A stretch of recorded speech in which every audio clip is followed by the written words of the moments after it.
Hey everybody, and welcome back to another exciting episode of the Bod Squad, the show where we talk about streaming technology.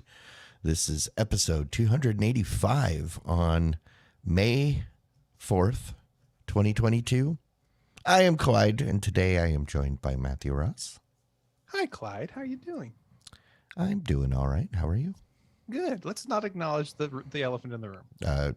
Wait, there's an elephant? I know I've gained weight, but how dare you call me an elephant? No. I wasn't talking about that. But we're not going to talk about it. So okay. Okay. So just not going to say anything about it. I have no clue what you're talking about, so okay. We'll just move on. Okay. What's going on otherwise? Yeah, it's not bad week for me. I had a good time, had a visit from family, got out and about a little bit, been, keeping busy with work, of course, and I'm going to be installing, moving my server room across my campus this summer because it's currently up in an attic staircase in my gym. Oh, yeah, that's no fun. Yeah, so the air conditioning stopped in there, and they said to replace the air conditioner, it's going to cost this much. And I said, well, how much would it cost me to move? Because I hate this space. Mm-hmm. And they said, okay, can you last a little? And it stays relatively cool up there until it gets really hot in the summer. So the plan is. But also during the summer, that's when school's not in session, and you can just shut all the equipment down, right? Or just bring it down to another room temporarily, or whatever I need to do. Just not have it up there. Yeah. And I also have the secondary backup server space in my office. Well, those are mostly quiet servers, so I don't have to hear a server whine all day and all night. Well, at least not very much, but we're going to be moving it to another room, but I want to get 10 gig fiber all the way out to the new spot, so I get a high end speed connection to my server room. So I'm working on that stuff. Cool. I would say the most exciting thing that's going on right now for me, I don't have sleeves. Sir, I know. What is wrong with you? I don't understand. I know. Are you okay? Or do you have a fever? No, it's still chilly, but it's I'm not gonna die. Is it freezing outside, sir? Not at the moment. Check back tomorrow. Okay. I mean, 2 Saturdays ago it was 70, and then it snowed the next day. Right. So that cold front comes in. Alrighty. Yeah. So other than that, it's been a week. It's been fun. Yeah. All right. Well, what are we here to talk about? Remember last week when we talked about CNN? That they had the streaming service CNN Plus. And they were going to shut it down on April 30th or 31st. I can't remember. It was the end of April. They were going to shut it down. Okay. Just a quick little update. They couldn't even do that. They couldn't even last that long. They had to shut it down a couple days early. They shut it down on April 28th officially. It is no longer available on any of the platforms. Good news. If you did subscribe to it for some reason, they're fully refunding you for everything you've spent. That's nice. They're swallowing every single penny. All 60 grand that they made. Exactly. So apparently they didn't lose that much. Apparently, so. But yeah, this is going to be a fun footnote in our history. The CNN Plus story. I wonder how many times we're going to reference it in the future. Well, that it's the perfect example of what happens when you've got something in the pipeline and everybody that was championing it is like either fired or quits. Right. And that thing still comes out that nobody wanted. I mean, you've seen this with like technology. You'll get like phones or, other electronic products that'll come out and you kind of go, You look at it with the side eye, like, what is this? And then you find out, oh yeah, the previous regime, they thought it was great, Right. and by the time that you couldn't back out of it. I don't really feel like that many physical products. It happens every once in a while. I mean, once in a while, maybe, but not as often, because by the time it gets there, you either know it's going to be good or bad because you can hold it in your hands, kind of thing. But a lot of services, yes, I can see that has actually been the case where, we thought this was a good idea, and then we found out, no, it was not a good idea because. But the people that were stuck putting it out were the people that were dead set against it to begin with. Remember the Android-based gaming Ouya console? Ouya. There were people dead set against it, and then there were people who are dead set hoping to make that thing a reality. And as far as I understand, the hardware was actually decent, but I remember when they canceled the Ouya service, there were still people clamoring to get the hardware. Well, yeah, because it was a decent box. Yeah, it was a decent box. It was just not a great OS, and the games, the ecosystem just wasn't there. Yeah. Well, also, I think they were charging full price for Android games, so yeah, I think that was a part of the problem too. So, yeah, whatever. Oh well. So long. CNN Plus, you will be mentioned many a times in jokes in our future. I'm sure we will compare you to Quibies and other things for years to come. I imagine. Okay, NVIDIA has been working really hard to make sure that their stuff works on the Mac.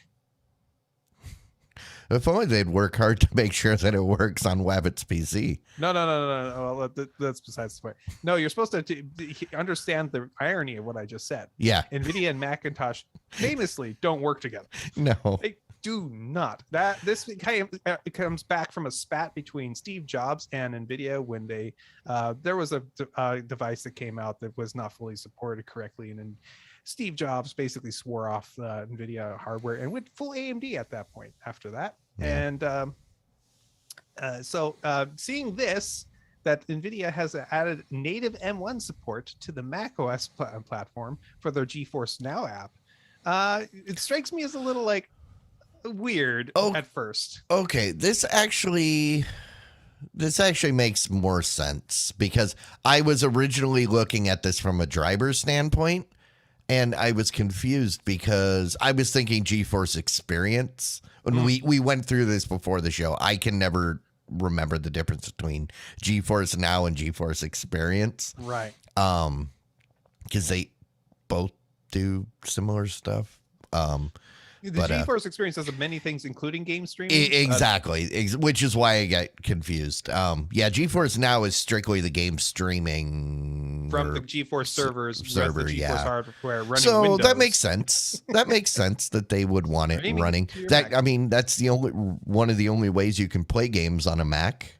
Yep, there are games that run natively on a Mac, but if you want to play any of the other good games out there, you're going to have to stream it, or emulate it some other way, doing it non-natively. So, this is, and also GeForce is one of the big dogs in the game streaming scene. So, this is going to be a good option for Mac users who really want to play those games. If you're one of those Mac users that's been wanting this, congratulations. Spend a little bit less money than you did on your Mac and get a decent PC or console, and you'll be fine. That's another option as well. But, that's fine. This is a good option too, I suppose. I like streaming stuff. Trust me. Speaking of streaming, Apple is also working on their Apple Music platform and bringing it to all the different platforms. Newest app platform available for Apple Music is your smart TV and speakers running Roku OS.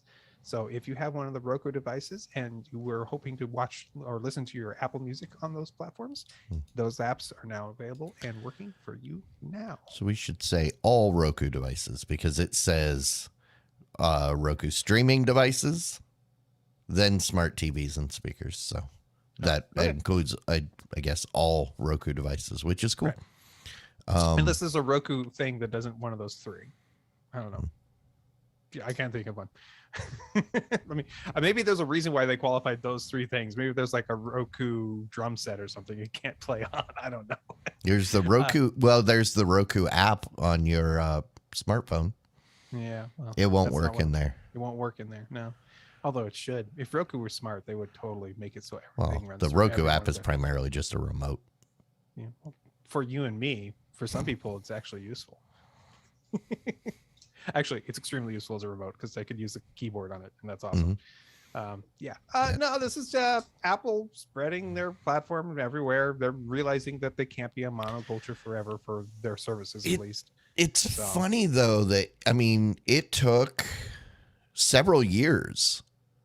It was several years ago that it went on the Fire TV and Android.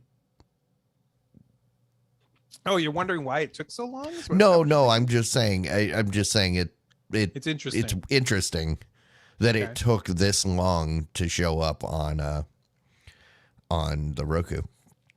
Well, okay, so that could be Apple looking at how Roku has a very limited platform and makes you do a lot of things their own way intentionally, or there's so many different versions of Rokus out there, and knowing Apple, they want their software to work, and so they have to do such high level of quality assurance on there to make it work on the multiple levels of platform. Yeah. I think it's mainly because they just didn't want to do it. Exactly. Or it could be because, okay, we've done everything else. Fine, we'll do the Roku. Well, because Android and Fire TV makes sense that they would come out about the same time since they're using the same OS. Yep. Basically. And also, the first platform out besides Apple platforms that the music came to was Android. So it was not that big of a jump. This would be a bigger jump for them, obviously. So we have some updates from Peacock. I mean, like a lot of them. Did they have some big old meeting talking about the various things they did? I don't know.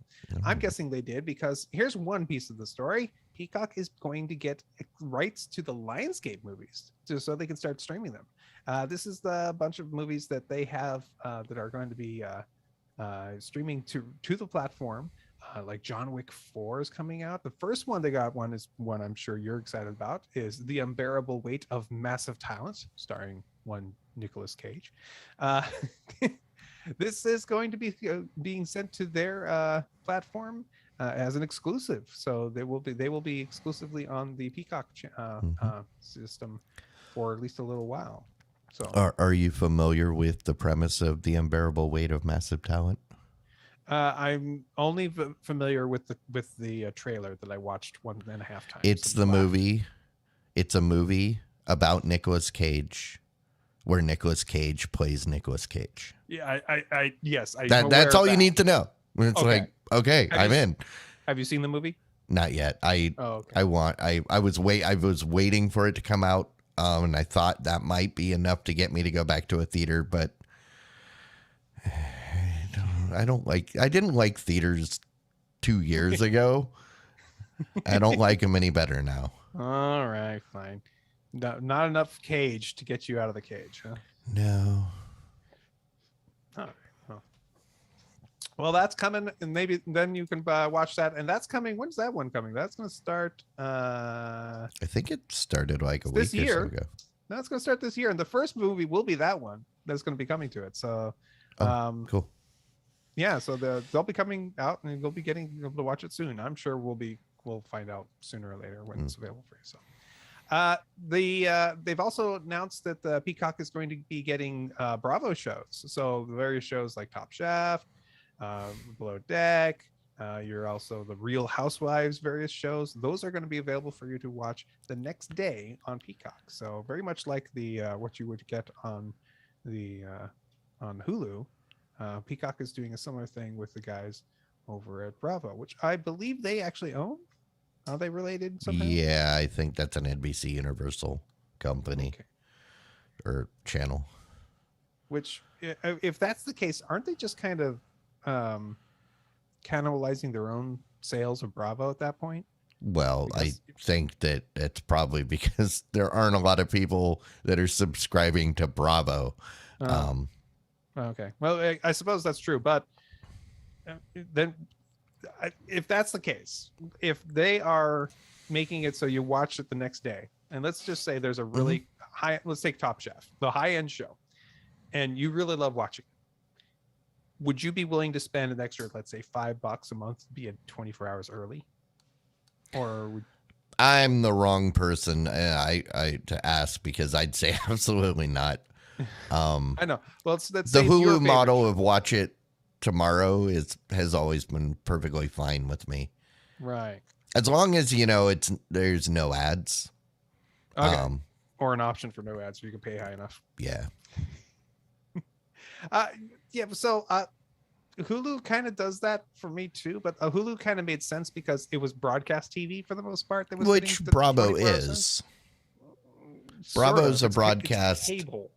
But I mean, it's still broadcast. Those are shows that are written and created specifically for broadcast. Yeah, I understand. But And so you're getting the essentially a simulcast and a back catalog on Peacock. That I suppose. I just feel like it's I just feel like at this point, well, just turn off Bravo and put all the shows right in Peacock if they're going to do that. They're just released a day later than you expect them. I don't know. No, I mean it's the Hulu model. It's it airs on Bravo for the people that still have cable, and the people that don't and they want to watch that channel, they can watch it a day later on Peacock. It just seems Bravo feels like it's a higher crust channel versus. No, you're thinking of the original channel when Bravo actually made sense, because it was the opera channel. Right. That was when it was the higher crust. All the reality stuff that's on Bravo is like the lowest common denominator. Oh, so this is one of the channels they give you for free at the lowest tier kind of thing? No. I mean, the content is it serves the lowest common denominator. Your house, like Real Housewives, and what's all it's all that terrible reality stuff. Okay. So yeah, you get caught up in the name. The name sounds snooty, but the content is not. Well, okay, that makes sense. Last thing I have about Peacock here is that they've got it updated for their Premier League games. Those guys who love their soccer, they're going to have an option to watch a key plays feature. So in other words, be able to watch a very long football game and watch it in just a few minutes to see the good stuff. I like that idea. I'd watch a 10-minute soccer game match. That'd be fun. Yeah. You cut out the 20 minutes of people rolling around on the ground pretending to be injured to run out the clock, because they will not stop the clock. Funny thing, anything. if I were to roll on the ground on grass, I would end up being very itchy, and I would not like that. So, well, it's worth it if it means that your opponent loses enough time to score another goal.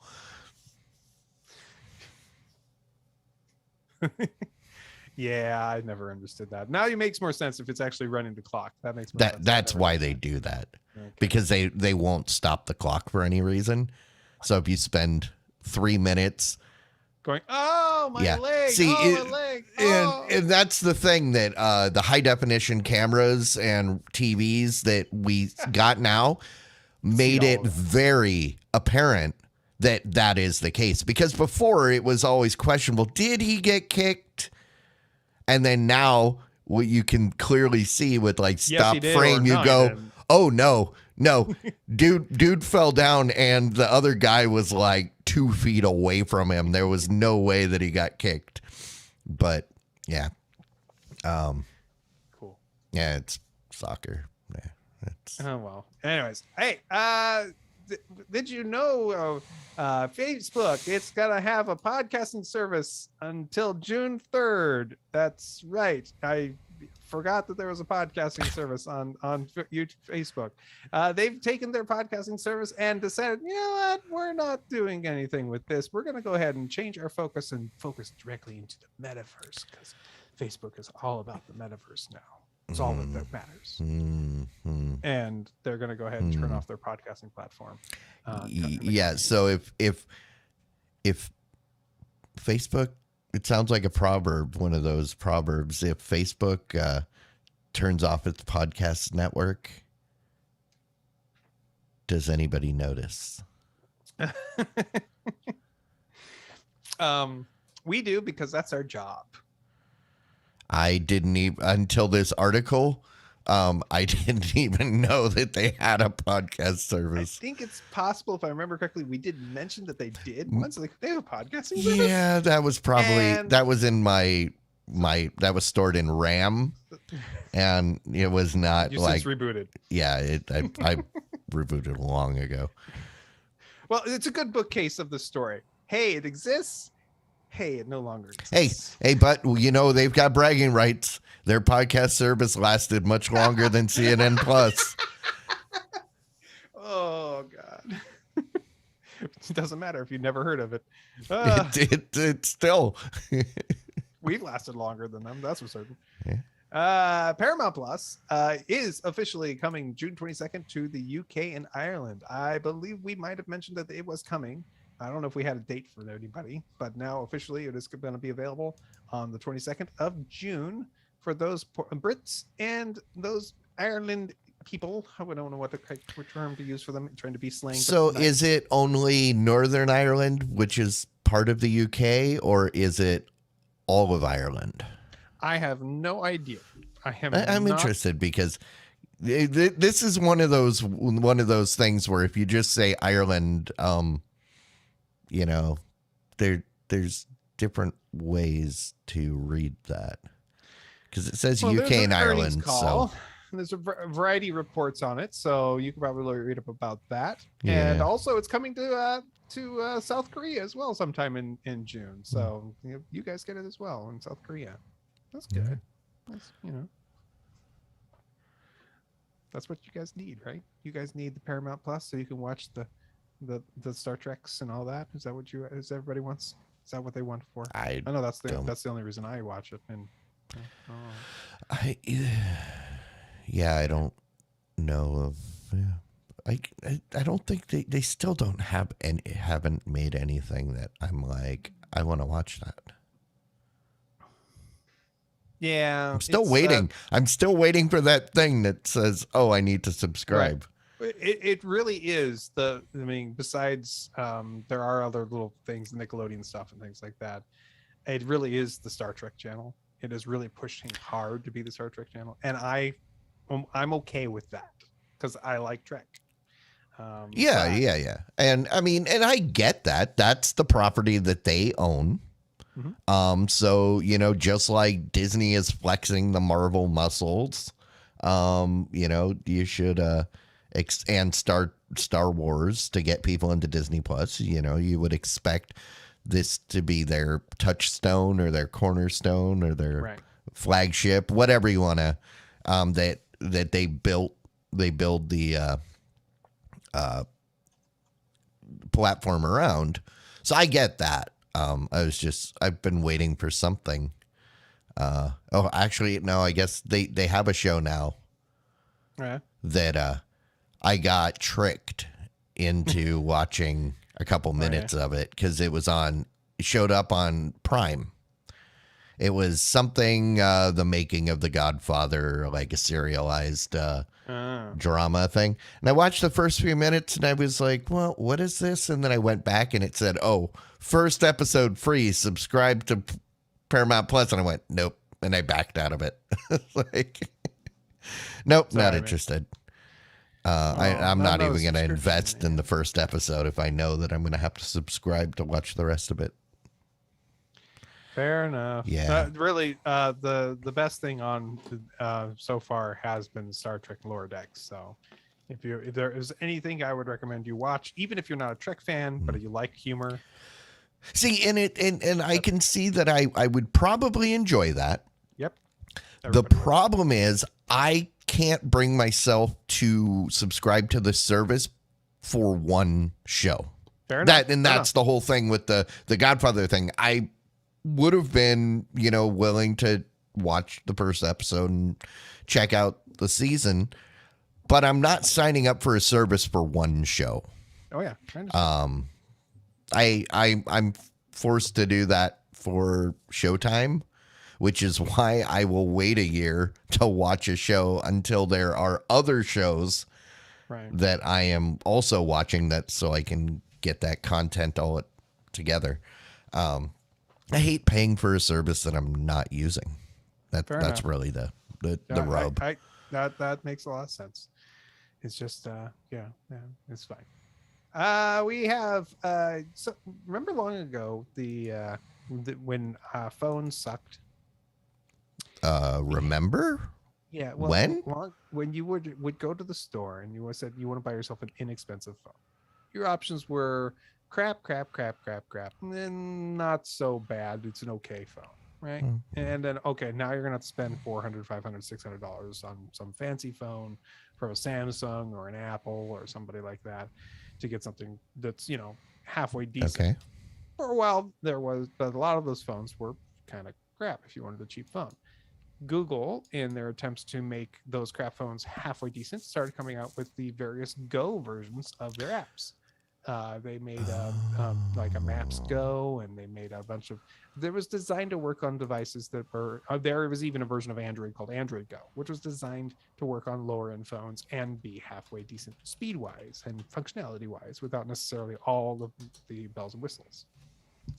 One of the ones that they worked on was YouTube Go. YouTube Go was designed to work on lower end phones. It would not take as much bandwidth by default. It would be defaulting to a lower bandwidth speed. It would allow you to download low end your videos and watch it remotely, things like that. And it was smaller. All these apps were really small in size. Looks like we're beginning to see the end of the Go apps. YouTube Go looks like it will be going away starting in August. Built into the standard app now does many of those features built in, that you could do with the standard Go app, and YouTube is practically with every phone. So we're going to start seeing this. Imagine many more, but this is the beginning of the end of the various Go apps on your Android devices to make it all go away. So Okay. So that explains. I saw this article earlier, and I had no clue that this ever even existed.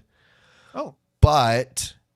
And now that we're explaining it, it makes sense because I've never had anything below a flagship phone. Right. So I've never had to use it. I've never encountered this app. I totally used this when I was using my Moto G, or was it the Moto E? My low end phone. It did come with these apps, but you could download them. Yeah. And I used a lot of them because I have both. I would actually take the time to install both the full version and the light version, because sometimes it's like I'm like when I was paying per megabyte or per gigabyte on my internet, it's like, oh, I want to use this, but I definitely don't want to use a lot of bandwidth. I'm going to use the Go version of this app. It may not be able to have all the bells and whistles, but I could guarantee it's going to use as little bandwidth as possible. I've had a few tablets through the years that were, they probably would have benefited from this, but I don't watch video on my mobile devices. So I mean, including YouTube. So that explains why I'm not familiar. Not even when you're like far away from all your other devices and you have no other option. You're never do other stuff. True. Me too. But usually if I'm far away from my devices, it means I'm driving, and it would be highly illegal for me to be watching YouTube. True. That is true. It would be illegal, at least around here for right now. Unless the future could change. You never know.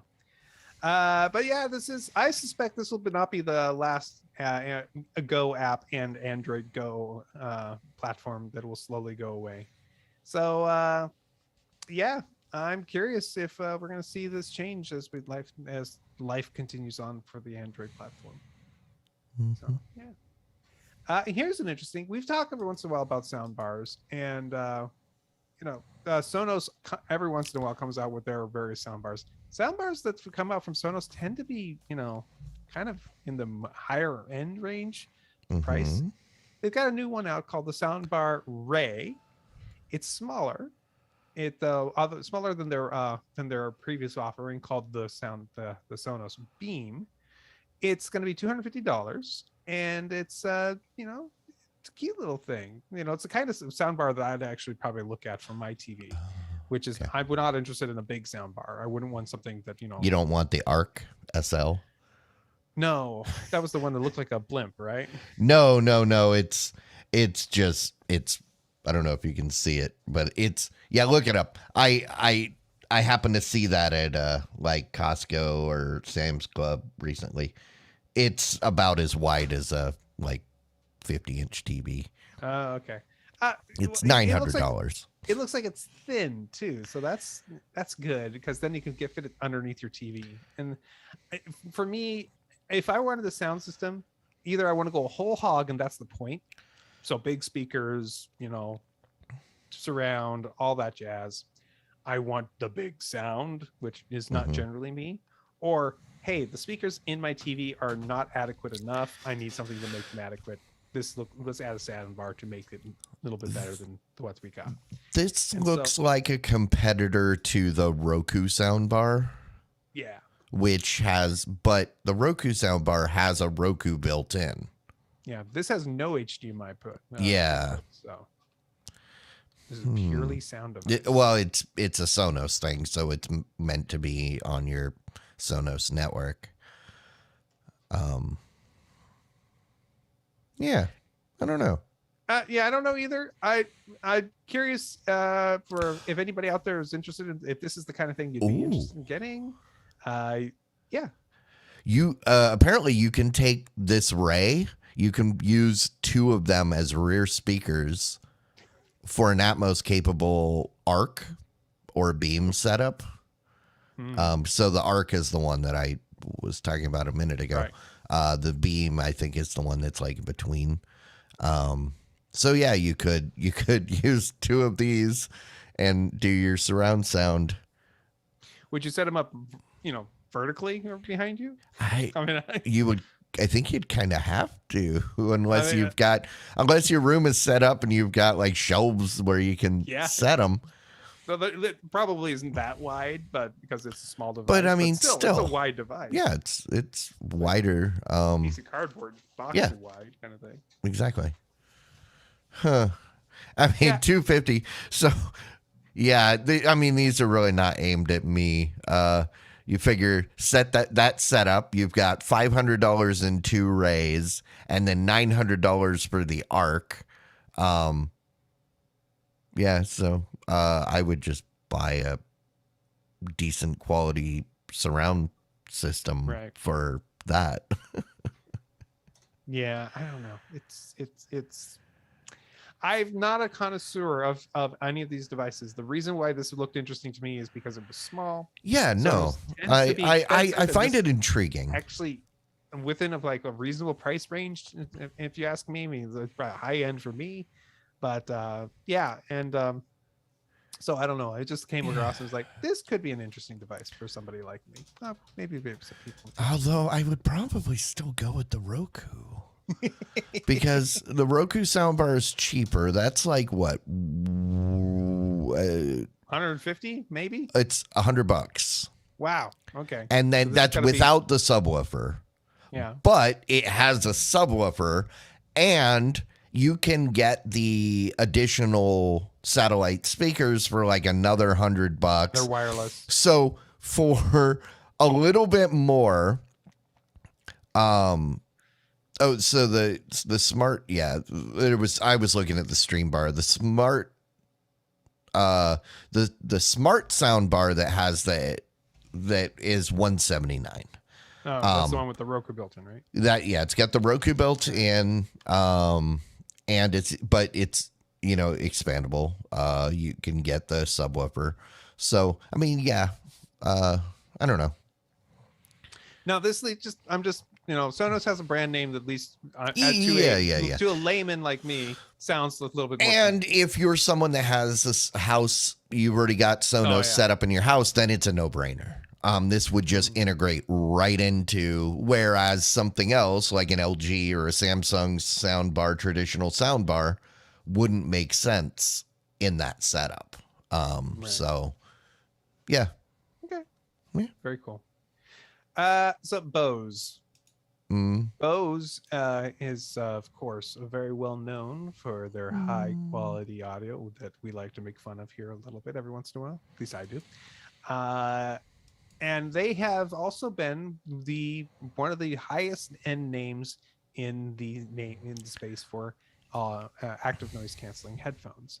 Looks like that's no longer the case because Bose is looking to lay off some staff because they're having poor sales, and looks like this is something that they've not been able to monopolize the space for. Now, I want to ask you a couple questions. Your thoughts on this in particular. Okay. When you think of high-end noise canceling headphones, what's the first name that comes to your mind? Honestly, I've never really thought about it. I guess I would have to say Bose. Yeah, that would be the one that came to mind too. Yeah. But now, skipping Bose, who else comes to mind? Yeah, I don't even know. A whole lot to me. Apple, unfortunately, they've got their in the Beats. AirPods. Man. Oh, the AirPods. No, the giant ones. They've got the Sonys, many different Sonys, and there is some, and everybody else has now created a version of over-the-ear headphones that are noise canceling. They may not be necessarily as nice as those. And see, the thing that's hanging me up is the noise canceling, because I've never actually looked into noise canceling. If you just said over-the-ear headphones, my go-to would be Sennheiser. Right. But the noise canceling, I don't know. Yeah, so Bose was the guys who famously exaggerated their noise canceling headphones in the 90s, if I remember correctly. Sure. Because they were the first ones out there. And so they've owned that space for the longest time. Now everybody else is in that same space, and they no longer own it. I mean, sure, you still think of Bose as the high-end brand, but I'm guessing that this is the kind of thing where they're just no longer able to maintain this kind of level of something's in the mix is not working right for them. So. I think I know what it is. What is it? Do you have your tinfoil hat? Unfortunately, no. But I would pretend and put it on. Because their biggest salesman died in the last year. Really? Mr. Rush Limbaugh. Oh. Who's like... Him and Paul Harvey were responsible for like 90% of the wave radio sales in the 90s. Oh yes, I remember the wave radio, that little box with the big sound. And I mean, Rush Limbaugh's been hawking the Bose stuff for years, and then he died. Was it last year? And then all of a sudden, their sales dropped off. Coincidence? I think maybe. I think Rush's loyal audience was big enough that they were. They all went to somewhere else, and they just stopped buying it because there was nobody telling them that they needed to buy the Bose. Yep, that's a possibility. I'm not gonna just say that that's not a fair idea, because the Bose became famous to me when in the 90s because of their commercials, because they had tons of commercials, especially late night commercials, and because my former boss said, "Oh yeah, Bose, no highs, no lows, Bose." I hate those. It's like, okay. Yeah, see, Bose has always been one of those things that, like, in the pro audio world, where people brag about it, and I've always been like, right. Just like I am with Apple, and then it may be pretty, but I don't see anything that justifies spending that level of money. So you say you're never been into the noise canceling headphones? No, I kind of have just avoided it. Right. Okay. love them for airplane trips in particular. My hearing is so damaged that it doesn't matter. I do like noise canceling headphones in general because it's kind of nice to make the rest of the world, especially when you're in a noisy situation. Yeah. And how my brain works sometimes and need that silence. And sometimes the silence is horrible. It's bad. Now, I've also put on headphones and experienced what I guess you can call it that oppressive feeling, where it feels like you're being suppressed. And of all the different headphones I've tried, the two that I've not had that feeling with are the Bose and the Sonys. Okay. So they seem to have really good yeah, I think partly because the only time I ever wear headphones are scenarios where it would be a bad idea to block out, right. Like if I'm mowing my lawn, I need to be able to hear that something is making a clanging noise in the or there's screaming coming from under my riding mower. I but or that car that's careening directly at me. Yeah. But I like it while I'm doing the dishes, quite frankly. But actually, oftentimes while I'm doing that, I have one ear half uncovered. So what's the point of a noise canceling? Because I don't know why my brain can process if it works for you to one side and still have that external input from the other side and be able to go, oh, something's happening, and then focus on my one side and be able to ignore all that other stuff. Yeah. It's weird. I don't know. I'm a weirdo. I know. That's okay. Hey, no, I mean, do whatever works. Right. Okay. Xbox. Okay. I'm actually was trying to see if I could set it up so I could capture my Xbox One today and play around with it. Maybe I'll do that after the show and see if we can get the stream into this thing. But we'll play with that later. But if I wanted to show you a cool thing that was going on Xbox, there's a new cool feature which will let you capture screenshots. Actually, I think they've had that feature for a long time. But now they have a nice interface in the Xbox app that allow you to very easily share those pictures or those clips of your gameplay and be able to share it directly from that Xbox app right on your iPhone or iOS phone. Kind of like sharing an Instagram photo with people.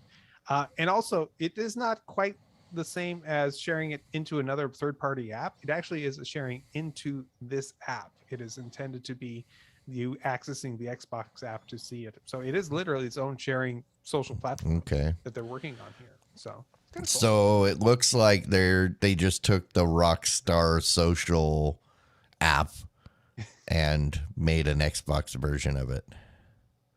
Because you've been able to, but I haven't used it in a long time. Because you can take videos or make video clips or take pictures in, like, let's say GTA 5 and post it to the social, the Rockstar social platform.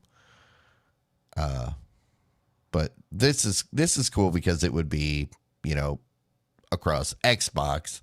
So it wouldn't be like developer specific, like the whole Rockstar thing.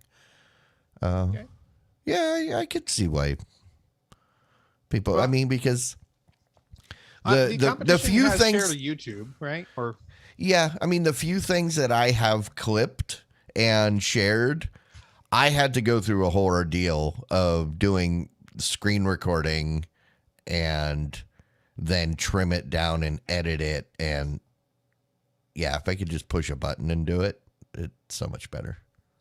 Yeah, I don't know enough of the PlayStation platform to know what they currently do. I know that every time I accidentally press the wrong button on my Switch, it takes a photo or a movie of what I'm doing. And no, didn't mean to stop it.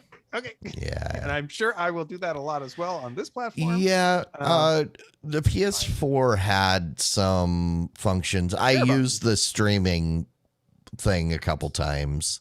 Okay. Yeah, and you could you go into the settings and start like a screen recording and, that kind of thing.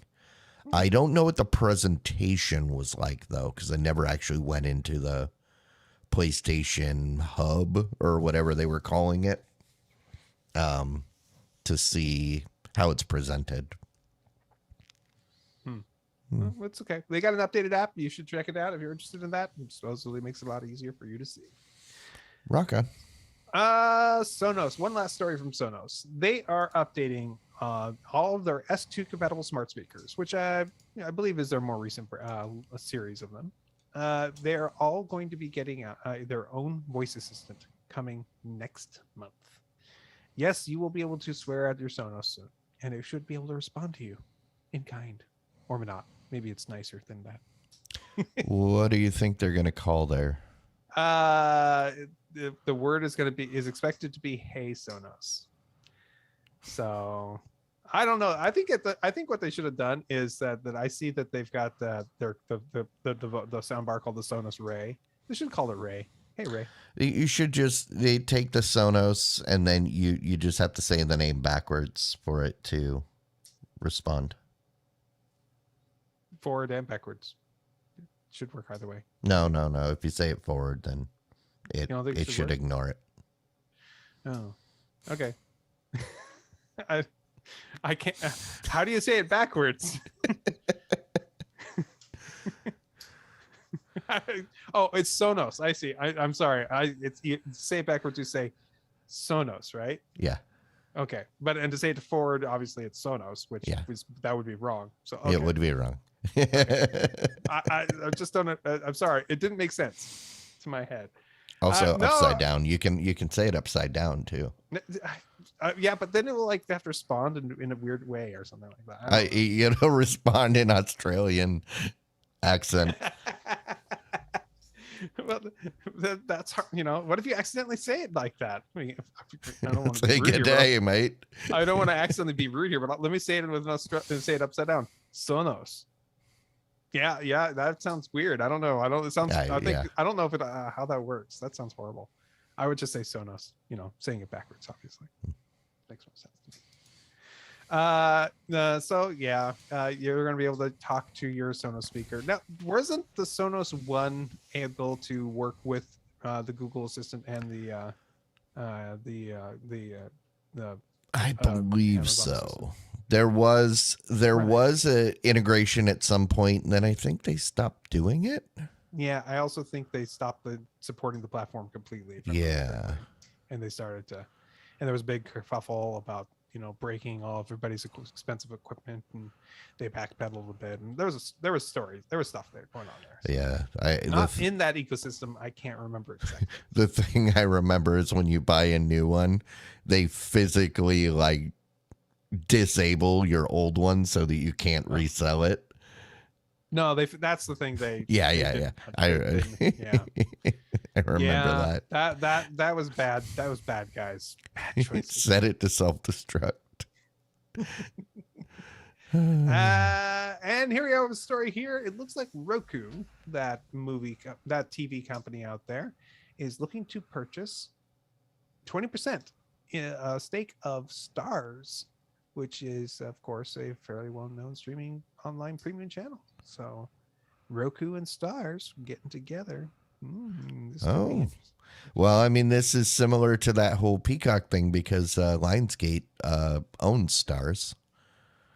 That's right. Did they let it go, or is it still owned by them? No, I think so Lionsgate bought Stars in 2016. And then it announced in November that it was either going to sell or spin off Stars. Oh. So, yeah. So that means, so if they're selling it and then Roku buys part of it, somebody else is going to buy part of it.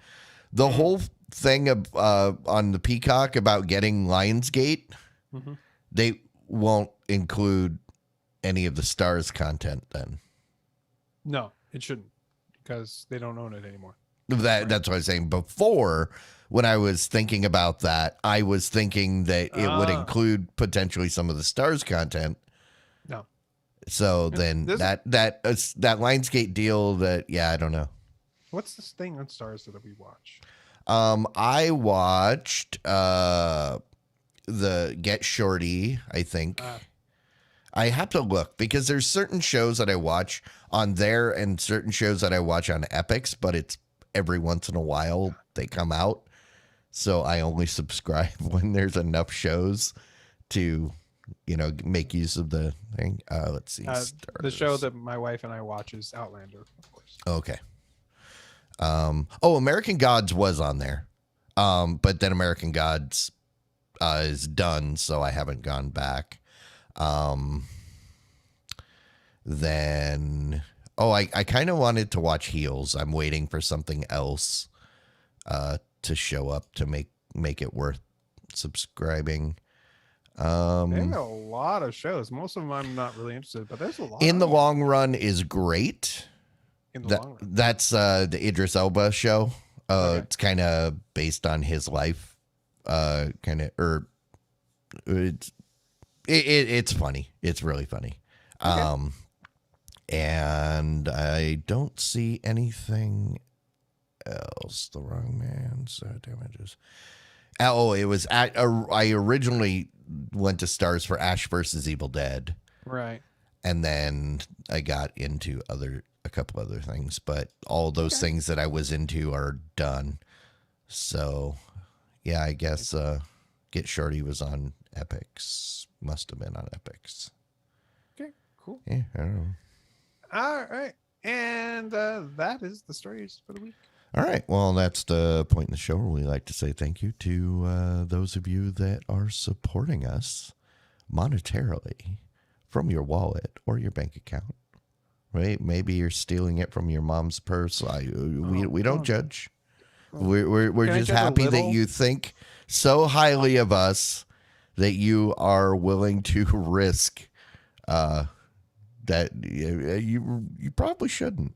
But I want to judge, but I won't because I'm told not to. yes. But we are thankful. And if you would like to become a supporter, hit us up. A person who Patreon. screams at us lets us know what we're doing right. Patreon.com/The VOD Squad. That is the place to go. We don't ask for much. We don't ask for anything, really. But yeah, as little as $1 a month gets you in the door. Perfect. Cool. All righty. Well, why don't we get rants and our raves?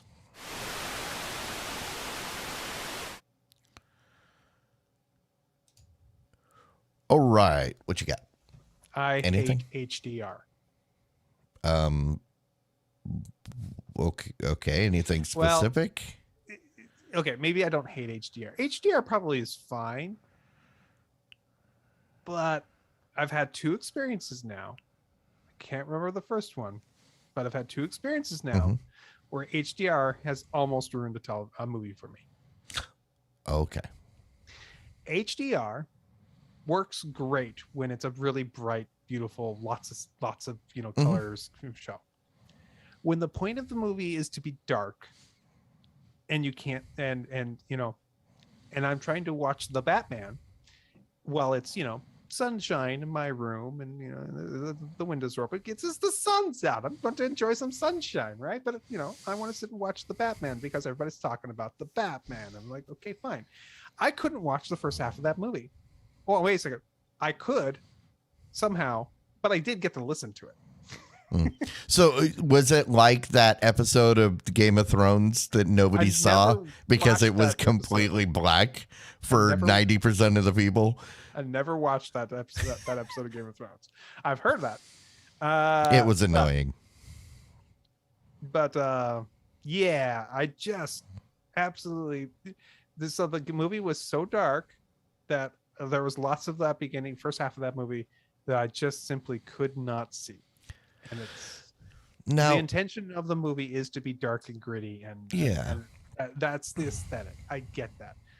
But the problem is my TV automatically turns on HDR when it sees HDR content. And I was I probably should have stopped right from the first 20 minutes of it and just gone, All right, how do I turn this crap off? I probably should have. So did you eventually turn it off? No, I just sat through it, and eventually the room got dark enough, or my eyes got better at viewing, or something, and I could actually see the rest of the movie. And quite frankly, I knew kind of what was going on because I'd seen enough of the trailers, and I could see enough of the film to get an idea of what's going on. All right. But I was not having a good time listening to this. So yeah. Happily, everything that happens in that movie, for the most part, they say what they see. Oh, look at that! It's a clue. And he opens the thing and he reads it out loud. That's terrible. And so I'm thinking to myself, okay, so maybe I don't even need to watch this. I can just listen to it. Well, that's my favorite way to enjoy video. Well, yeah, just listening to it. If the theater of the mind is excellent, especially in something you've seen a million times. If you just listen to the thing you've seen, you've got just as good, or not a better experience, because your brain will actually make it better for you than what is actually being shown. So yeah. All I gotta say is that I watched the Batman, I listened to the Batman, the first half of it, and the Batman was good. And Elite Wolf points out, he says that HDR is fantastic if your TV can actually process that many levels of black. Sure. Yeah, I'd be curious. Go back, turn off HDR, and see if see how much of a difference there is. Or, if you try different resolution settings or whatever. Right. I'd be interested to see. I will have to go into the I will have to see if it's something I can turn off based on my TV settings, or if it's something I can turn off inside the HBO Go. Was that HBO a Roku TV? It was a Roku TV.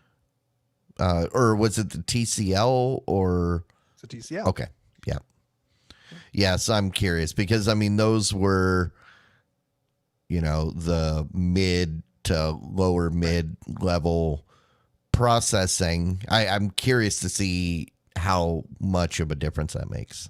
I will try it out and I will let you know. Yeah. Nice thing is you don't actually have to sit through the whole movie anymore. No. You can just go to those parts and do some setting switching. I will give somebody some metrics somewhere that says, oh man, he must have liked this movie. He watched it 1.5 times. No, sir. I watched it once. Well, I watched the sort second of. half You first, sort of came watched back and it. watched the first half. All right. So there's a show on Netflix. I don't have you heard of this Ozark show? I've heard of it. I've heard only a little bit about what it's about. I can sum up. So the final part of the last season just finished. I still haven't watched the last 2 episodes, but I can sum up the entire series. Every single thing that happens is Wendy's fault. Okay. I'm adding this to the list of TV shows that I have referenced before, such as, we'll say, now I can't even think of them. But there's a whole bunch of TV shows where you have a main character that's a female, and it's like the writers are trying to convey the message that women are incapable of rational thought. Okay. Because on every single one of these shows, you have one female character that is just causing all kinds of unnecessary problems because, emotion, being driven by emotions. And yeah, I'd like to see someone do a write-up of the Ozark series. Take every one of Wendy's decisions out and see where everybody would have ended up. I think it probably would have had a happy ending. You don't think it's going to have a happy? You've got 2 episodes left. There's nothing about that show that's been happy thus far. Also, I think they at the beginning of season 4, the very first scene, they show you what happens at the end. Oh, okay. So, yeah. Oh, I was going to say Breaking Bad was one. Skylar, just just throw a monkey wrench in everything because you need to feel important. Weeds, the one about the lady that becomes a drug dealer.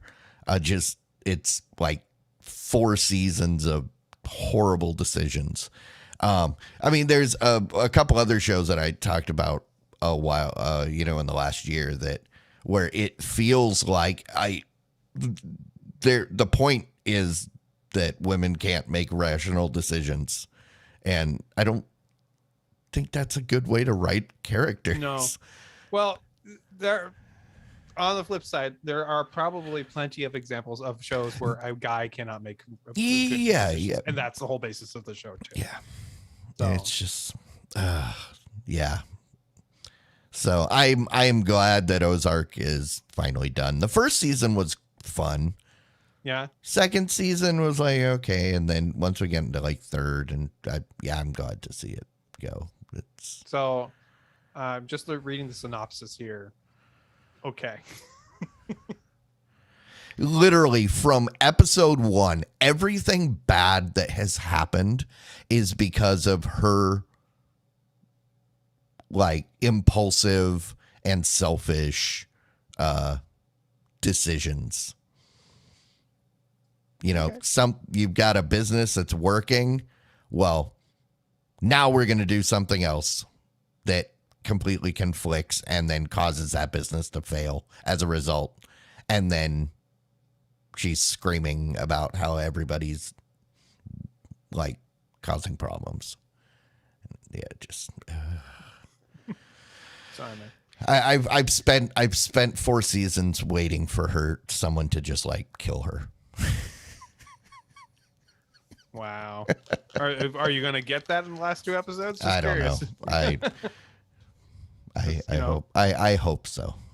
Oh, what was that show? There was a show that ended last year. I think it was Lost in Space. I got to the end and I was sad because I spent so much time watching this show just hoping that everybody in the show dies because there was not one single likable character. Right. I don't remember if it was Lost in Space. It might have been. But you talked about Lost in Space and how you just despise everybody. That show had so much potential. Oh, that was the other one where all of the problems were the main female protagonist make incapable of rational thought. And she's supposed to be like the super like most brilliant scientist, yet none of her decisions are based in logic. They are all emotion, which doesn't make sense if you're the super brilliant scientist character. Yeah. Right. Yeah. Good riddance, Ozark. Yeah, I've never liked shows where you just get to watch people suffer. That's never been a kind of show. And it's not, I mean, there's intrigue and there's stuff, but then once you see the pattern with like one character, it's like, okay, hey, are they finally gonna get is everything gonna be okay? The next scene she's gonna come in and just make some harebrained stupid thing, and then which just blows everything up again. It's just like okay. Yeah. And but I wasn't that was commentary on the writers. Now, I wasn't saying that women are not capable of rational thought. I'm saying those writers are allow me to making these characters. For Clyde, he is saying he dislikes this kind of show where a woman is constantly causing to be a problem because he wishes that wasn't the case. It just makes it terrible. Yeah. You feel frustrated with it, I'm guessing. Yes, they're the worst characters. Okay. All right. Well, I will say, I don't think you watched the same show. Yeah. I guess we can go ahead and wrap this up. Absolutely. Thanks everybody for hanging out with us tonight. We are here live Wednesday nights, 9 p.m. Central, YouTube, every week. The podcast is available wherever podcasts are available. You can get it. If you'd like to get it faster, on a more regular schedule, become a patron. The audio version goes out almost immediately after we wrap this up every Wednesday night. So sometime by the time you're leaving for work on Thursday, it should be there for you. Custom RSS speed, can't go wrong. Other than that, thanks. We'll Sure thing. catch you all next week. All right. Bye. Later. Diamond Club hopes you have enjoyed this program.